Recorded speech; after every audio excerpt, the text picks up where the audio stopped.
So why, some people might say that if God exists, why is he not more clear to us? Why is it that we have to search for him? He's not more evident in this world? I think clearly something has gone wrong. You look around in the world and you see that humans don't always act in the way our conscience, a true conscience, a formed conscience, the voice of God to us is inviting us to act. We don't always create peace. We can see something's gone wrong in the world, and it's quite significant because my own experience is of someone who's called to do good and who gains a sense of well-being and a peace of conscience in being generous. And yet there's also another law in my being, St. Paul calls it, which calls me to be selfish.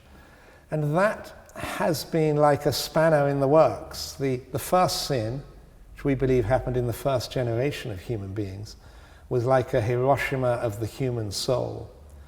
It was the human mind in the image of God, now free, turning the physical body against the whole pattern in which it was formed through evolution, turning the human body against its natural orientations, which only a human mind could do.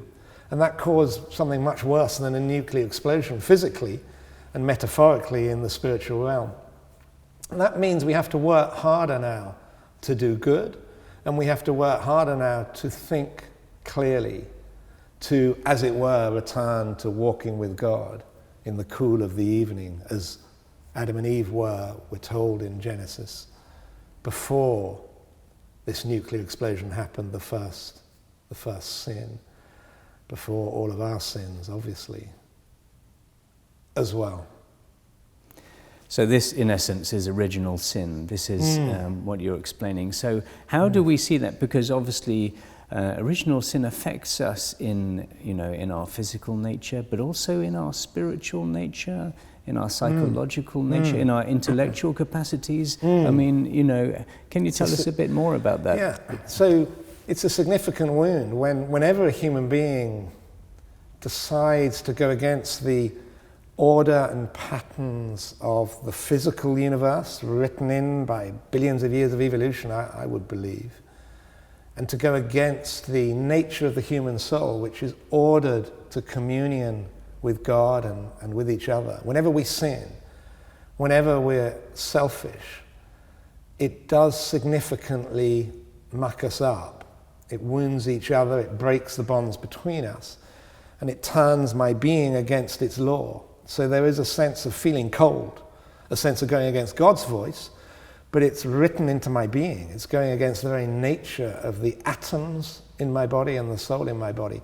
And when Adam and Eve did this, which seems, we believe, that it happened in the very first generation of human beings, it would have been an even more wounding thing, just as the very human nature, the complementarity of body and soul is being fostered and formed in that first generation.